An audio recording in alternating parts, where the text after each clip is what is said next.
السلام علیکم ویورز، کیسے ہیں آپ لوگ؟ ٹھیک ہیں؟ امید کرتا ہوں آپ لوگ خیریت سے ہوں گے۔ ویورز، آج ہم نے ایک بار پھر ماہر تعلیم پروفیسر ڈاکٹر عبدالجبار ڈھاری صاحب کو مدعو کیا ہے۔ عبدالجبار ڈھاری صاحب، السلام علیکم۔ وعلیکم السلام۔ الحمدللہ، بہت بہت شکریہ، آپ تشریف لائے۔ ویسے تو تعارف ان کا ہو چکا ہے آپ سے، لیکن میں دوبارہ ان کا تعارف اس لیے کرا رہا ہوں کہ جو میرے نئے ویورز ہوں گے اور ان سے بھی ان کا تعارف ہو جائے۔ آپ نے اپنے کیریئر کا آغاز سن 2002 سے بحیثیت لیکچرر ان ایجوکیشن سٹارٹ کیا۔ اس کے بعد آپ ترقی کرتے ہوئے اسسٹنٹ پروفیسر اور اب ایسوسیٹ پروفیسر کے عہدے پر فائز ہیں۔ اس کے علاوہ آپ نے پی ایچ ڈی اپنا ایجوکیشن میں بلومز ٹیکسانومی کے عنوان پر اپنا مکمل کیا ہے کراچی یونیورسٹی سے۔ اس کے علاوہ آپ مختلف جو نجی تعلیمی ادارے ہیں جیسا کہ نیو پورٹ، جیسے کہ پریسٹن یونیورسٹی، اس کے علاوہ نان فارمل ایجوکیشن میں آپ علامہ اقبال اوپن یونیورسٹی میں بھی as a tutor, as a research supervisor, as a teaching practice coordinator بھی کام کر رہے ہیں۔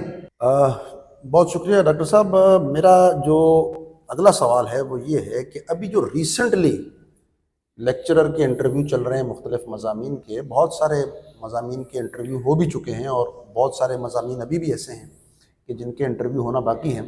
تو آج اسپیسیفکلی ہم ایجوکیشن کے لیکچرر کے انٹرویو پہ بات کر رہے ہیں۔ تو آپ ان کینڈیڈیٹس کو کیا ایسی ٹپس دیں گے، کیا ایسی ان کی رہنمائی کریں گے کہ وہ اپنے انٹرویو کی تیاری بہتر طور پر کر سکیں؟ بالکل، آپ نے بہت بہترین سوال کیا ہے۔ میں سب سے پہلے تو ان کینڈیڈیٹس کو مبارکباد دیتا ہوں جو اس ٹیسٹ کو کوالیفائی کر چکے ہیں، ابھی وہ انٹرویو کے لیے تیاری کریں۔ انٹرویو کی تیاری کیسے کی جائے؟ دیکھیں، انٹرویو کی تیاری کے لیے جو بہترین ذریعہ ہے وہ ہے کانٹینٹ کو اسٹڈی کرنا۔ اب یہاں پر یہ سوال پیدا ہوتا ہے کہ کون سے کانٹینٹ کو اسٹڈی کیا جائے۔ ڈیفینیٹلی جو کور سبجیکٹس ہیں جس میں ہم بات کرتے ہیں فاؤنڈیشن آف ایجوکیشن کی، جس میں ہم بات کرتے ہیں ریسرچ کی، جس میں بات کرتے ہیں کریکولم کی، اس کے علاوہ اسیسمنٹ جو ہے وہ آج کل کے دور میں زیادہ اہم ہے۔ اور اس کے علاوہ آج کل کا دور جدید دور ہے، چیٹ جی پی ٹی کا دور ہے، آرٹیفیشل انٹیلیجنس کا دور ہے اور جدید ٹیکنیکس میتھڈس کا دور ہے۔ تو آپ لوگوں کو چاہیے کہ کتابوں کو بھی پڑھیں اور اس کے ساتھ ساتھ جو نئی ریسرچ ہوئی ہے، جس میں جو نئے ریسرچ آرٹیکلس آئے ہیں، جو اس کے علاوہ اگر تھیسز اویلیبل ہیں انٹرنیٹ پہ تو ان کو اسٹڈی کریں۔ اب پھر یہاں یہ بھی ہوگا کہ ہم کتنا پڑھیں، یہ ایک بہت ہی اہم نکتہ ہے۔ آپ وہ چیزیں پڑھیں جن میں کی معلومات کی آپ کو کمی محسوس ہو رہی ہے۔ جو ظاہر بات ہے کہ آپ لوگوں نے بی ایڈ کیا ہے، ایم ایڈ کیا ہے، ایم ایجوکیشن کیا ہے، تو آپ کے پاس ایک نالج کا ذخیرہ موجود ہے، مگر جن ایریاز میں آپ سمجھ رہے ہیں کہ آپ کی گرفت کمزور ہے اس میں کو ضرور پڑھیں اور نفسیات سائیکالوجی کے مضمون کو ضرور اس میں اہمیت دیں۔ اچھا ڈاکٹر صاحب، ایک اہم سوال یہاں پیدا ہوتا ہے کہ یہاں جو بھی کینڈیڈیٹس ہیں جنہوں نے ریٹن ٹیسٹ پاس کیا ہے اور انہیں انٹرویو کی کال آئی ہے، ان میں 3 قسم کے لوگ ہیں، اگر میں غلطی پر نہیں ہوں تو ان میں ماسٹرز ان ایجوکیشن یا ایم ایڈ یا ایم اے ایجوکیشن ہوں گے یا ایم فل ہوں گے یا پی ایچ ڈی ہوں گے۔ تو یہ تینوں جو کیٹیگری ہے، یہ تینوں جو ڈگری ہولڈرز ہمارے کینڈیڈیٹس ہیں، انہوں نے وہ سلیبس پڑھا ہوا ہے کہ جو آج کل بی ایڈ آنرز میں رائج نہیں ہے، کیونکہ آج کل کا جو بی ایڈ آنرز کا سلیبس ہے وہ بہت ہی ایڈوانس ہے۔ تو آپ کیا مشورہ دیں گے کینڈیڈیٹس کو کہ وہ بی ایڈ آنرز کے جو سبجیکٹس ہیں، جو ایڈوانس سلیبس ہے اسے بھی گو تھرو کریں، یا صرف اس پرانے جو ہمارا ایم اے ایجوکیشن اور ایم ایڈ کا سلیبس تھا کیونکہ فیز آؤٹ ہو گیا ہے اس پر الائی کریں؟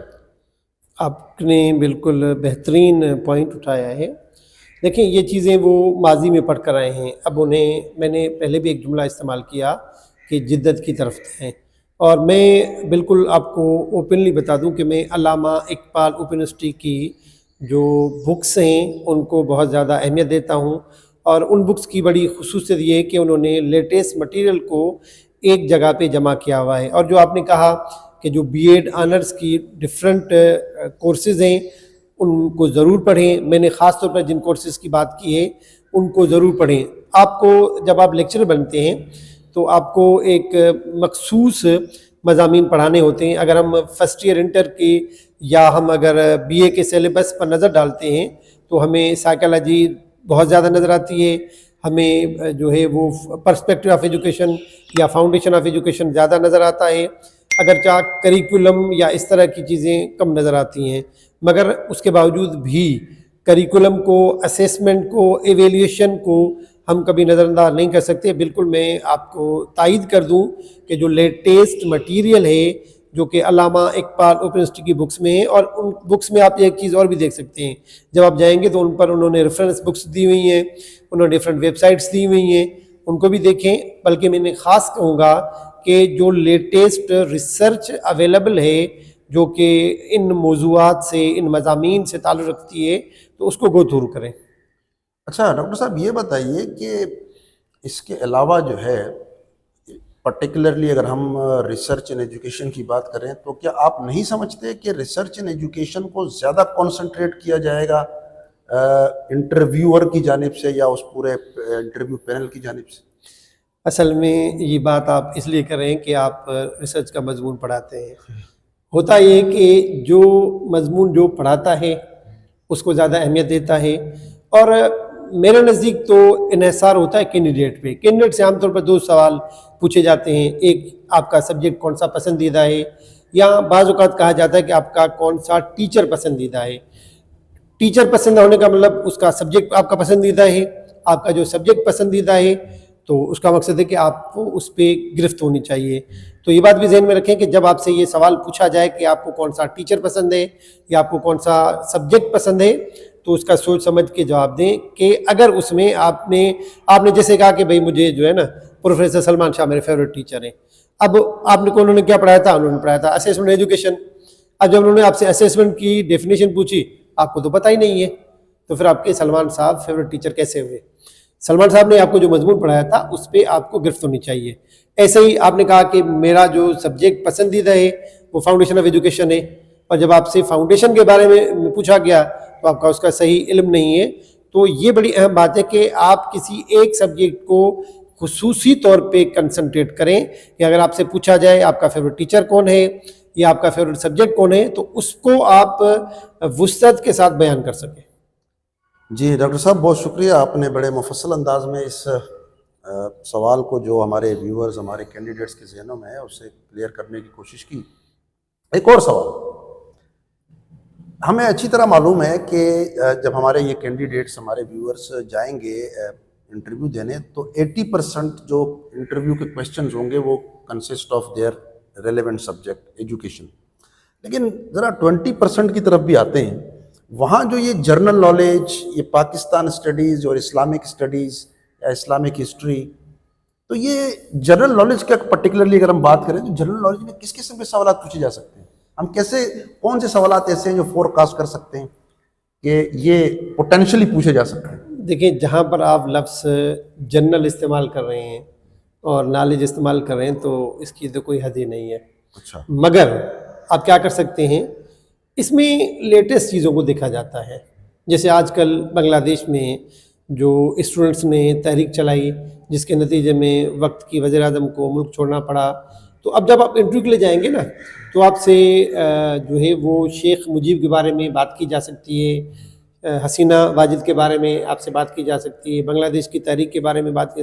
میں یہاں پر ویورز کو خاص طور پر مشورہ دوں گا کہ جب آپ کا انٹرویو قریب ہو, قریب سے میری مراد آپ کو 10 دن ہیں, 15 دن ہیں, تو اس میں آپ خبریں ضرور سنیں. میں یہاں پر پرٹیکولرلی پی ٹی وی کی خبروں کو ہی ترجیح دوں گا, کیونکہ پی ٹی وی کی خبریں ساری دنیا کے خاص موضوعات کو کور کرتی ہے. جیسے آپ دیکھیں نجی چینلز کو دیکھیں, وہ کیا کرتے ہیں کہ پہلے 20-25 منٹ میں خاص خبریں بتاتے ہیں, اس کے بعد پھر ایڈورٹائزمنٹ چلاتے ہیں, پھر انہی خبروں کو دوبارہ چلاتے ہیں. تو اس کا مقصد ہے کہ جو آپ نے 20 منٹ خبریں سنی ہیں وہی خبریں آگے بھی آپ 30 منٹ میں سنیں گے. مگر جب آپ پی ٹی وی کی خبروں پر نظر ڈالیں گے تو آپ کو موضوعات کو طوالت کے ساتھ بیان کرتے ہوئے نظر نہیں آئیں گے, اور وہ ٹو دا پوائنٹ خبر کو بتا کے آگے بڑھتے ہیں. تو جب آپ کو